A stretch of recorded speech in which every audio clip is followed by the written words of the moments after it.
Very good afternoon, everyone. It's Alnwick Town TV. We're coming from a completely different location.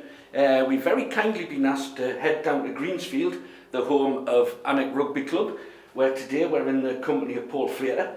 We've got lots of things to discuss. The main thing we want to talk about is your exciting tour coming up. But before we get to that, Paul, tell us about the season. You finished 5th. Is that a successful year? Because you played a high standard. Yeah, I would say it's been a success. We've had a lot of injuries this year. The club and wet weather didn't help. Games getting cried off down in Yorkshire and things. So all in all, I would say it's been quite a successful year. Yeah. Is your goal long term to go higher, or are you happy consolidating at this level? Because like I said, it's a high standard. It is a high standard. We're an amateur club, so but I think you've always got to aim for as high as you possibly can go. We've got a lot of future lads coming through. There's great potential. So yeah, I think that you've got to strive to go as far as you can, as high as you can. And what this club has always been renowned for, even from when I was a young lad myself, which is a long time ago, was being a huge part of the community and bringing in the juniors with the mini rugby. Is that still happening to this day? Yeah, massively. The junior section's absolutely huge. We have the Cubs that start at under 4s now, so they're like herding cats. And then we go right through up to under 16s. In fact, the under 15s and under 13s have both just won their county cups.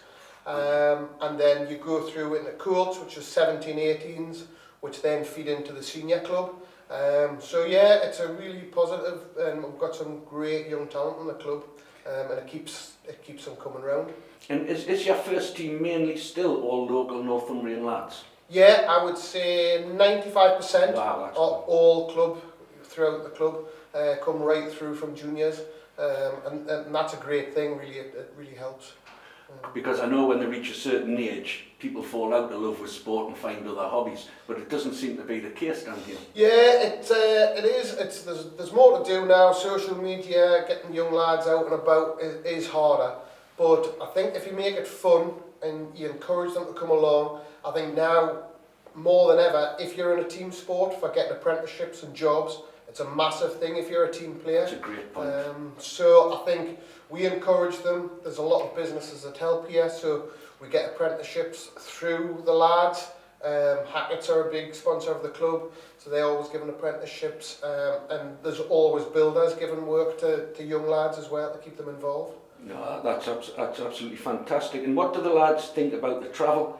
Because I know there's teams in the northeast who don't go anywhere near the amount of travel. You go down to Scunthorpe and other places. Yeah, the travelling is even more now with costs. It's becoming harder with the travel, but it's not a big thing. And I think the lads, by the end of the season, they're ready to be finished bus journeys. But I think all in all, they like it. The Colts we play up in a Borders League, so it's Melrose, Hoyk, all them type of places. And you get the lads on the buses, and you have a bit of a laugh, and they get used to that camaraderie. And when you get off the bus, when you get back on the bus, and it's great, it builds teams. It's brilliant. We've looked at all your sponsorship outside. Everyone's buying in to your ethos. But the reason we're down here, it's very exciting times. I must admit, Alnwick Town TV, we didn't even know anything about this, so it's great to be asked down. We really appreciate it. So your tour in New Zealand, how did this come about, and why did this come about? It came about during COVID, really, because everybody was locked up and feeling it, really. So we had a pint, myself and Andrew Bell, one night, 2 meters apart, obviously. And we were saying if we could travel anywhere in the world on a rugby tour, where would we go? So was this conversation alcohol induced? We did have 1 or 2 pints, yeah, we did. And then we started snowballing in South Africa, Australia, and then New Zealand, the home of rugby. Of course. We had 3 or 4 lads the previous seasons had played for Alnwick because they'd been over here on travel visas.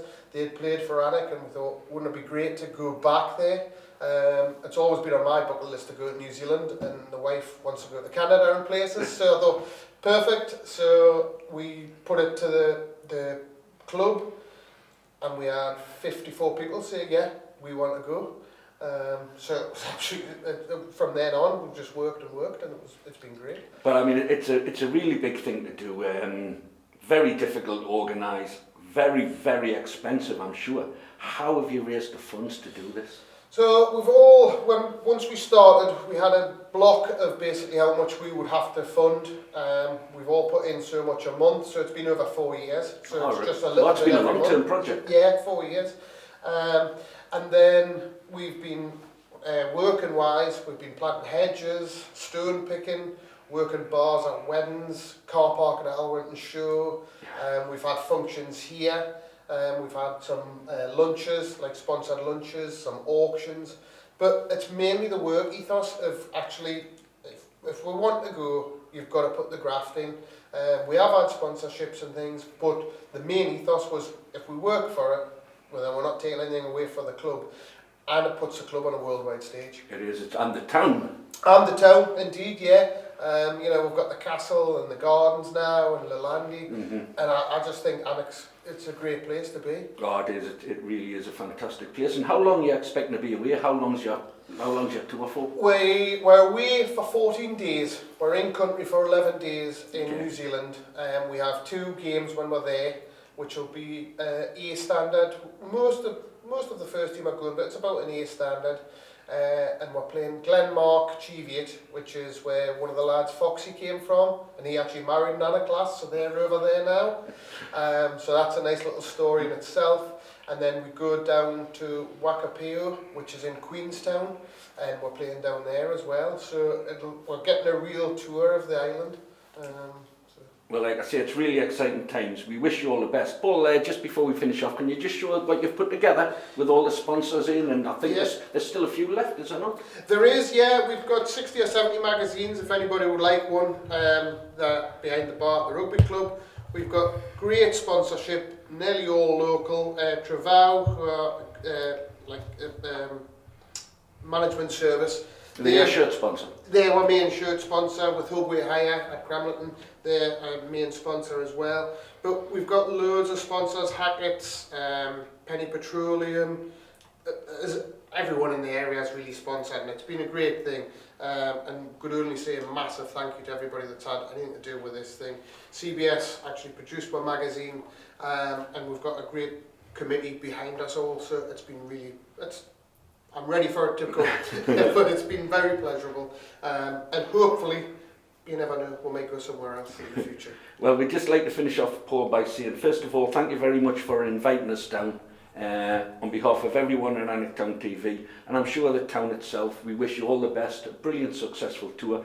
Thank you so much for joining us. It's been an absolute pleasure. Lovely. Thank you very much. Thank you very much. Cheers. Indeed. Thank you.